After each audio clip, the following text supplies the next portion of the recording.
ماشومان ماشومان جینکۍ او هلکان کورنۍ د کریختار ورته عادت او پاملرنه د تعلیمي ام روغتیایي د ځان نظافت هم اړین دی تغذیه هم چنان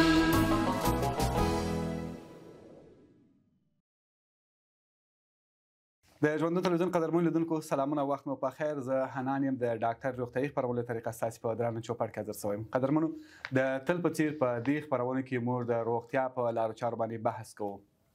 په همدې تړاو د نن ورځې موضوع مو د مور او ماشوم تغذیه ده. د همدې موضوع د لا روښانه کولو لپاره راسره په سټوډیو کې میلمه ډاکټر صاحب محمد حکیم حقمل دی. ډاکټر صاحب محترم، ستړي مه شئ، په خیر راسئ. مننه، خیر اوسئ، تاسو هم ستړي مه شئ. زه خپل طریقه هم د ژوندون تلویزیون ټولو کارکوونکو او اوریدونکو او لیدونکو ته سلامونه وایم. خدای دې وکړي چې د صحت په جامو کې اوسئ. مننه، خوشحاله اوسئ، په خیر راسئ. ډاکټر صاحب محترم، موضوع مو د مور او ماشوم تغذیه ده. که په لومړي سر کې راسو، د مور لپاره د امیدوارۍ پر مهال متوازنه تغذیه اهمیت څه کیدای شي؟ مننه، بسم الله الرحمن الرحیم. د مور لپاره یو تغذیه تر ټولو اولین خبره خو به داسې وکړو که یو مور چیرې ښه تغذیه واخلي، ښه تغذیه سي، نو هغه مور یو ښه صحتمند ماشوم راوړلی سي دې نړۍ ته. نو مهمه ده، تغذیه ډیره مهمه ده په ژوند کې. په موږ په افغانستان کې بیا ځینې مشکلاتو له وجې ځینې مشکلات ډیر دي چې تغذیه سمه نسو کولی. خو تغذیه ډیره اسانه ده، د افغانستان په ټولنه کې ډیره اسانه ده، خو که موږ لږ فکر ورته وکړو. مهم تغذیه چې ده هغه ډیره اسانه هم ده. په ځینو شیانو کې که موږ فکر ورته وکړو، لکه ځینې سبزیجات او میوهجات، دا شیان ډیر اسانه دي، اما زموږ خلک یې نسي کولی هغه تغذیه. نو مهمه ده هغه تغذیه چې موږ یادونه به کوو چې هغه تغذیه څه موږ کار واخلو او هغه تغذیه باید موږ وکړو او یو صحتمند ماشوم دې نړۍ ته راوړو. بله، ډېر ښه. ډاکټر صاحب محترم، د امیدوارې میندو لپاره کوم خاص ویټامینونه او منرالونه اړین دي؟ مننه. د امیدوارۍ په مهال کې تر ټولو مهم چې دی هغه پریګننسي کې مهم شی چې دی هغه فولیک اسید دی. بله، فولیک اسید منرالونه لکه ویټامینونه چې د فولیک اسید او آیرن دا ډیر مهم دي. یو شی دی چې فولیک اسید که کومه مور وانخلي، زموږ په افغانستان کې ډیر او اسانه هم دي د فولیک اسید، خو نه اخلي ځینې مندې.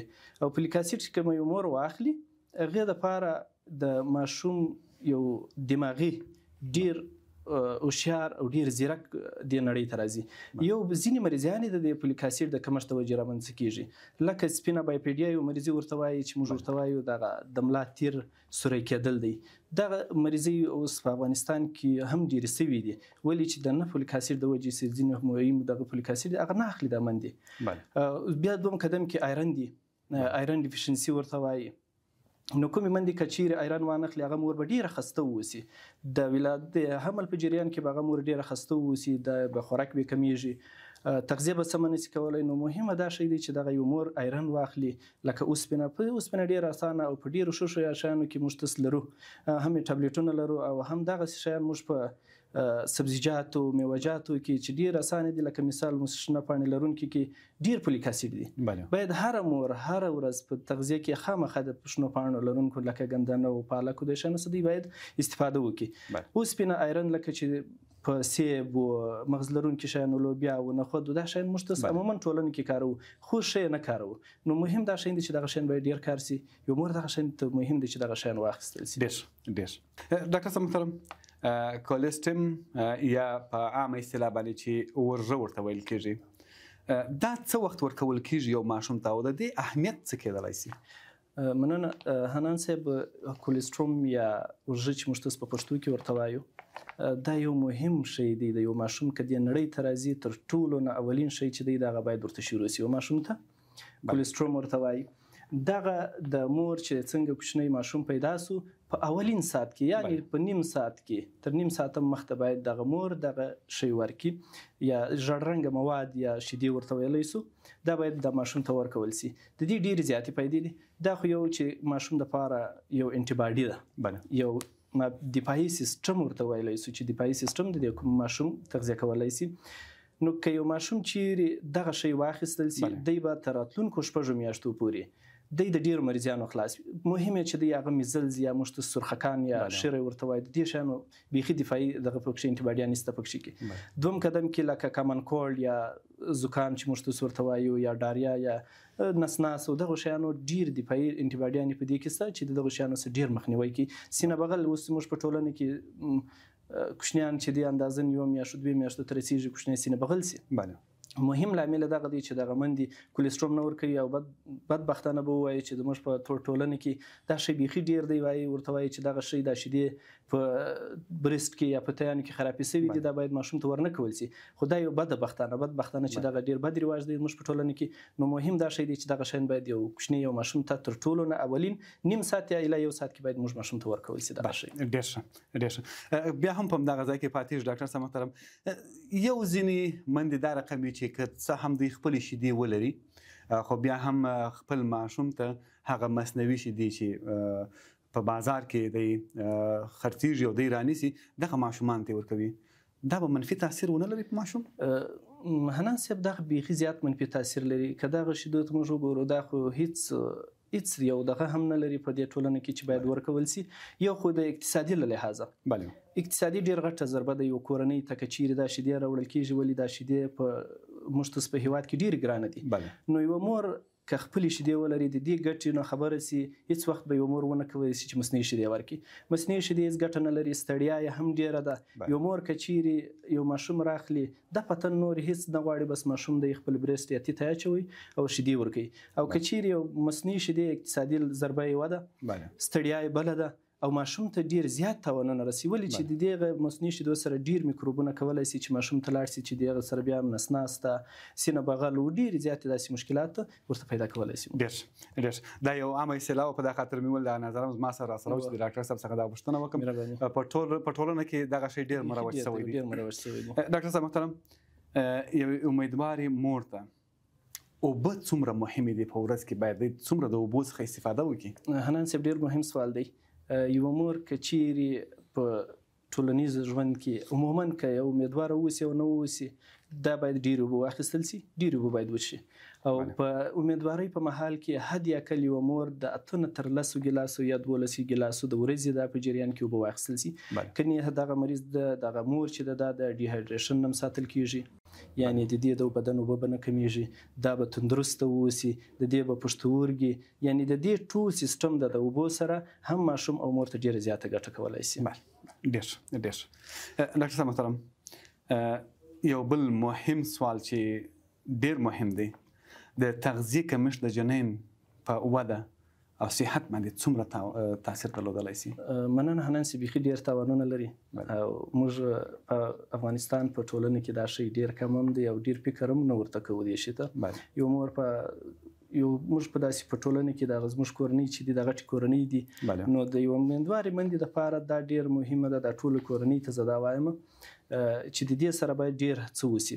یو مور ډېر استراحت وکړي، یو مور ډېر زیات استراحت ته اړتیا لري په امیدوارۍ په مهال کې. او دوم قدم چې کوم دغه دی جنین ته ډېر زیات تاوانونه کوي که یو مور ښه تغذیه ونه سي. اولین تاوان یې دا دی چې دی به د دماغ به ډېر وروسته پاتې سي، دی به دماغي ډېر وروسته پاتې د جنین. بل به پریماچور یا کم وزنه ماشوم پیدا کیږي. که دې نړۍ ته یو پریماچور کوچنی راځي، په دې نړۍ کې چې څومره هم ناروغۍ دي، دا ټولې په پریماچور ماشوم کې پیدا کېدلی سي. هر یو چې که هر کوم ناروغي اوسي، که هغه که نیمونیا ده، هغه که یو یعنی چې په نامې یوه ناروغي ده په دې ماشوم کې، که پریماچور د نړۍ ته راځي دا به د سره وي.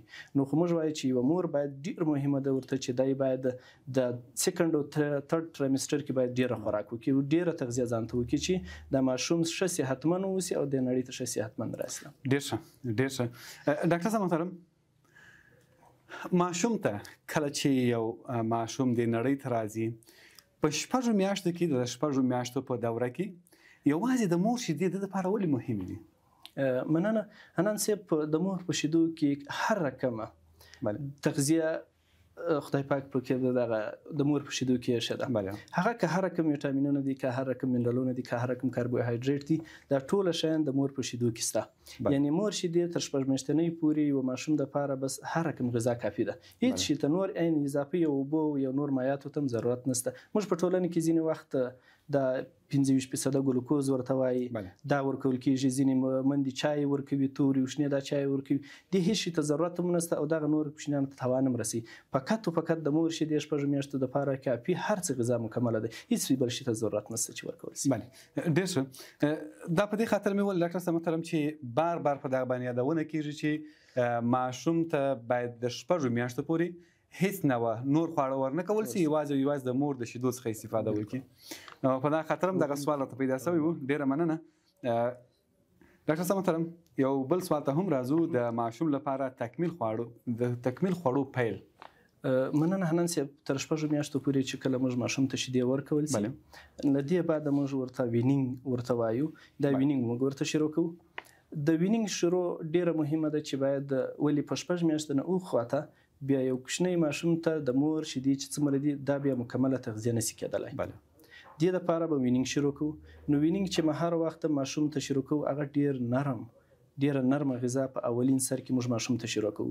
ښه غذا یې لکه هغه موږ ورته په پښتو کې شوله وریجې یا سپینې وریجې ورته وایي چې دغه اوبهداره شی پخې سي، خو هېڅ نه وه مالګه او بوره او غوړي او دا شیان باید ورته ونه اچول سي. بس دا شیان ورته شروع سي. له دې سره ورسره نرمه سبزیجات لکه موږ کدو، پالک و دغه شیان ښه ورته میده سي، ښه وټکول سي، دا ورکول سي. په دریم قدم کې میوهجاتو کې لکه کیله او سیب، کیله ښه میده سي ورته وټکول سي، ښه بس میده سي. دغه شیان باید ورته شروع سي. د مور شیدو وخت ماشوم ته تر کومې مرحلې پورې باید یو مور خپل ماشوم ته شیدې ورکړي؟ حنان صاحب، یو ماشوم ته مخکې موږ دا یادونه وکړله چې له اولې یو ساعتنۍ څه ماشوم ته باید شیدې شروع سي تر 2 کلنۍ پورې. 6 میاشتو پورې خو بیخي حتما ضرور دي، مست دا باید ورته شروع سي. له دې نه وروسته که بیا 6 میاشتې نه اخواته ماشوم ته شیدې ورکولو سره وینینګ هم شروع کېږي، د مور شیدې هغه دفعات یو څه کمیږي. خو تر 6 میاشتو پورې ماشوم ته حد یکل 2 ساعته الی 3 ساعته بعد هر ماشوم ته په هر 2-3 ساعتو کې یو وارې شیدې ورکول سي. او هر بریس دا یوه خبره زه اضافه کوم په دې کې، یو مور یو ماشوم برست یا تیت اچوي، یو 15 دقیقې واچي، 15 دقیقې بعد بل تیت اچي. دغه کې که کوم د شیدې چې دي دغه اول سر کې لږ اوبه رقمي، نو حد یکل یو مور باید دغه یو تی مکمله په خلاص کې د لاسو نه تی لاشل د کوپري یو تی خلاصولی سي. نو هغه څومره منرالونه ویټامینونه چې څومره دي هغه ټول په یو پله اخیستلی سي. نو د یو تی 15 دقیقې نه وروسته بل بیا بل یو ته اچول کېږي. ډاکټر صاحب محترم، د ماشوم د وزن کمښت، ځینې ماشومان داسې وي چې کله په لومړي مرحلو کې د دنیا ته راځي او وزن یې کم وي، علت څه کېدای شي دغه؟ حنان صاحب مخکې هم دا یادونه وکړله، یوه مور که چیرې په متوازنه تغذیه وانخیستل سي په وخت امیدوارۍ کې، نو حتما دا مست دا ضرور دی چې دغه ماشوم پریمچور د نړۍ ته راځي. نو تر ټولو مهم شی چې د یوه مور باید ډیره زیاته تغذیه په امیدوارۍ په مهال کې، بیا هم وایم چې 2 او 3 ترمسترل یعنی په 6 میاشتو او 9 میاشتو کې دغه یعنی له 3 میاشتو اخواته باید ډیره تغذیه واخیستي. یوه مور حد یکل مثال 3 وخته خواړه خوري مشترک په عموما کې، سهار او غرمه او ماښام. حد یکل یو مور باید په دې وخت کې مثال د سهار چې د ناشته وکړله، د نو وروسته باید 10 بجې کې دا باید یو ناشته وکړي، نور خوراک وکړي، بیا غرمې خوراک کوي، بیا مازدیګر باید خوراک وکړي. حد یکل تر ماخستانه پورې دا 4 تر الی 15 ځله پورې دا باید خوراک واخیستل سي. نو بیا به د نړۍ ته یو ماشوم پریمچور نه راځي. ډېر ښه. ډاکټر صاحب محترم، کله چې یو ماشوم دغه علت په کې موجود وي چې د وزن کم وي، نښې نښانې په دې کې څه کېدلی شي چې یو څوک په دغه باندې په ډېر اسانۍ سره وپوهېږي چې دغه ماشوم وزن لږ دی؟ د امیدوارۍ په مهال کې کله چې یو ماشوم وزیږي، دا خو معلومه خبره ده، دی به وزن ډیر کم وي. دا حد یکل یو نورمال کوچنی چې د نړۍ ته راځي، مثال د 2.5 کیلوګرامه یا 2.5 کیلو نه تر 4 ګرامه یا 4 کیلو پورې د یو ماشوم نارمل وزن دی. نو که چیرې ماشوم د نړۍ ته راځي، هغه به معلومه خبره ده چې دا به وزن ډیر کم اوسي. تر 2.5 کیلو چې د یو ماشوم وزن کم اوسي، د موږ پریمچور کوچنی ویلی سو یا تر مخ وخت دغه سي. ډېر ښه. او داسې کېدای شي چې کله دغه ماشوم دنیا ته نه وي راغلی او داسې نښې نښانې په مور کې موجودې اوسي؟ ډیر کم پیدا کیږي، ولې چې هلته هغه د جنین چې کم حرکات دي هغه ډیر سلو وي، ډیر ضعیف وي. د مور په نس کې د ماشوم حرکات ډیر سلو وي، ډیر ضعیف وي.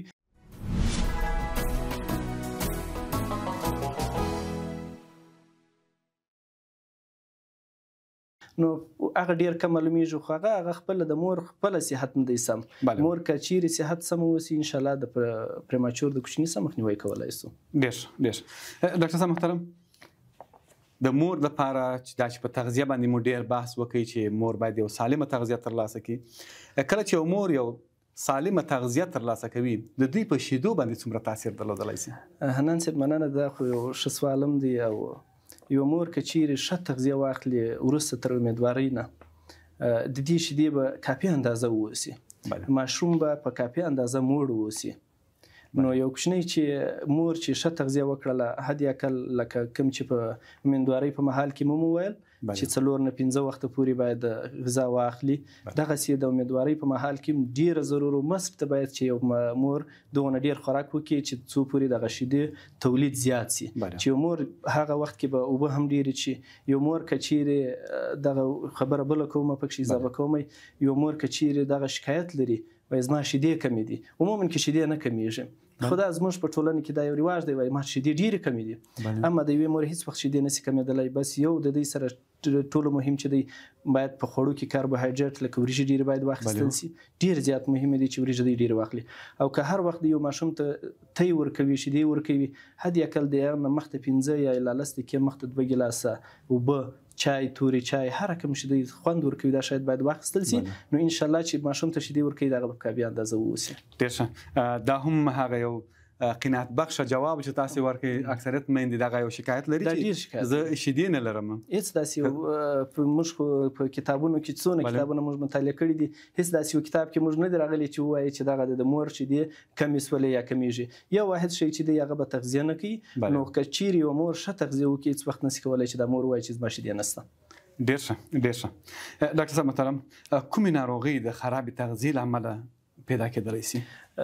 حنان صاحب یو کوچني ته که چیرې ښه تغذیه نه سي ښه شیدې ورنه کول سي سم وینینګ ورنه کول سي دا ماشوم به ډېر انیمیک واوسي یعنې دی به کمخوني ته لاړ سي د ده به ډېر کمخونه واوسي وزن به کمیږي یو ماشوم چې وزن کم سو نو دی ځي کواشنکور و مرسموس و دې شیانو ته ځي کواشنکور ته ځي دا مریضان یعنې د دوی به وزن کمیږي دوی به سوی تغذیه ته ملنوټریشن ته ځي دا مرومان نو په دې خاطر باندې دوی ته باید ښه تغذیه ورکول سي دا شیانو کې خسته به یې ماشوم به ډېر زیات خسته واوسي ولې که ښه تغذیه ونه وسي ماشوم ډېر خسته کېږي د انیمیک دی د دوی وینه کمه ده ولې چې د ماشوم وینه کمه سوله دی خسته کېږي او ده ته د مریضیانو راتګ ډېرېږي دی چې څونه انیمیک کېږي د تغذیه سمه نه وي نو دی به ماشوم به ډېر مریضیان ورته راځي لکه سینه بغل و میزلز و یعنې سرخکان موږ ورته وایو لکه نسناسته دا کوچنیان چې سم تغذیه ونه وسي دغه ته ډېر زیاته د مشکلات پیدا کېږي. ډېر ښه بیا هم دلته پاتې شو ډاکټر صاحب محترم د یوې مور لپاره د امیدوارۍ په مرحله کې هغه مهم وخت چې د دوی لپاره ټاکل کېږي او دوی باید ښه تغذیه وکړي بالخصوص د میوهجاتو څخه زیاته ګټه واخلي کوم وختونه کېدلی سي دغه؟ حنان صاحب موږ خو په کتابو کې داسې وایو چې مثال یو مور که چیرې اول حد اقل 3 نه تر 6 میاشتې تر مخه حمل ته باید امادګي ونیول سي یو مور په لنډو کې به دا خبرې وکړم مخکې مو ډېرې کړي دي خو نه په لنډو کې وکړم یو مور حد اقل 3 نه تر 6 میاشتې مخته یو حمل ته امادګي ونیسي چې دوی روح نه ارامه وي که یو مور او د خاوند چې کوم دغه وي دا باید ډېر روح نارامه واوسي دی پلان ورته ونیول سي نو په دې وخت کې د 3 میاشتو نه تر 6 میاشتو پورې باید حد اقل دی فولیک اسید او ایرن باید ډېر واخلي په خاصتا په میوهجاتو کې لکه سیب بوشنه پاڼې لرونکي او شیانو کې باید دغه واخیستل سي بیا چې دوم قدم کې چې کله حمل واخیستل سي د حمل په جریان کې هم د دغو شیانو څخه ډېره استفاده وسي حد اقل تر 3 یا 6 میاشتو پورې فولیک اسید ګولۍ مست ضرور دي چې باید واخیستل سي حد اقل 15 میجې یوه ګولۍ هر ماښام باید یو مور خامخا واخیستل سي د دې نه وروسته بیا که چیرې ماشوم پیدا سي او دغو شیانو ته ضرورت هم نشته خو تغذیه مهمه ده ګولۍ دې نه اخلي بس دغه کم غذایی کې چې کوم میوهجات لکه سیب و انار و مثال اوس خو نو د انارو سیزن هم شروع کېدونکی دی دغه شیانو بس ډېر باید واخیستل سي. ډېر ښه ډاکټر صاحب محترم یو عام سوال چې زما سره په ذهن کې دی اکثریت وخت ما په خپرونو کې د ډاکټر صاحبانو څخه پوښتنه کړې ده په دغه مرحلو کې د امیدوارۍ په وختونو کې په فرض مثال چې 15 میاشتې 6 میاشتې او داسې 8 میاشتې داسې مرحله وي په داسې وخت کې یو مور خودسرانه دوا استعمالول څومره منفي تاثیرات په ماشوم باندې درلودلی شي؟ حنان صاحب دغه شی بیخي ډېر هم دی او زموږ ټولنه کې ډېره زیات هم کارېږي. موږ یې وینو داسې مندې چې ډېرې په خپله سري دواوې کاروي. دې ډېر زیات تاوانونه دي هم ماشوم ته او هم ورته. ماشوم به ډېر تاوانونه ماشوم ته دا دي چې کله وخت ماشوم دماغي یعنې د دې دماغ وده نه وي کړې دا ماشوم پیدا سي د نړۍ ته راسي دا هم د په نړۍ او په دې دنیا او په دې خلکو په دې کور باندې بوج سي دا یو ده. نو خو دغه ټول شیان چې پیښ شي ډېر زیات چې موږ لیدلي د خودسرانه دوا وسدي. خودسرانه دواوې ډېرې زیاتې کارول کېږي وایي دغه ګولۍ راکړو دا ځینې لکه زه به نومونه واخلم ځینې ګولۍ چې دی لکه ریلیف ورته وایي ځینې عصبي دواوې دی خوري ډېرې عصبي دواوې حد اقل یوه مور که چیرې د حسابو مشکل ولري برین کې که مشکل وي دا باید د ډاکټر په مشوره باندې دوا واخیستل شي. دغه دواو سره د ډېر کوچنیانو کم وده پاتې کېدلی شي لو برټویټ مچمان پاتې کېدلی شي په دې نړۍ کې. نو دغه ښه نه دي چې دا شیان باید واخیستل شي. ډېر ډاکټر صاحب محترم په پای کې ستاسو یو پیغام او خپرونه پای ته رسوو. مننه حنان صاحب. پیغام یې ټولو ته ټولو مندو ته دا دی چې دوی باید ښه تغذیه واخلي او تغذیه داسې نه دی چې زه ووایم چې تاسې مست و ضرور دی چې ماته د میوهجات و ګولیانې او دا شیان بس موږ تاسې په کورنۍ کې هر شی لکه شنه سبزیجات چې دي کوم دغه بیخي ډېر دي زموږ ته په ټولنه کې او ډېر ارزانه دي بیخي ارزانه دي په نه پیسو دي دا شیان یو که 15 افغانۍ او 10 افغانۍ باندې دا شیان موږ ته د کورنۍ ټول غړو ته راوړلی سو. دا شیان په هره کورنۍ کې باید واخیستل سي. هر ماښام هره غرمه دا شیان ډېر ضرور دي چې دا شیان ورسره واخیستل سي. نو به یوه مور انشاءالله ښه ماشوم د نړۍ ته راوړلی سي. ډېره زیاته مننه ډاکټر صاحب محترمه. قدرمن لیدونکو دا وه زموږ د دې ونې خپرونه. تر بلې خپرونې پورې ما هم ته اجازه راکړئ. د الله په امان ښه وخت.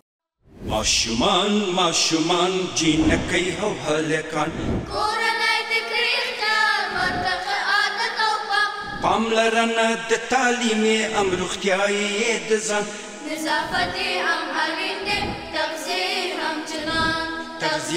هم چنان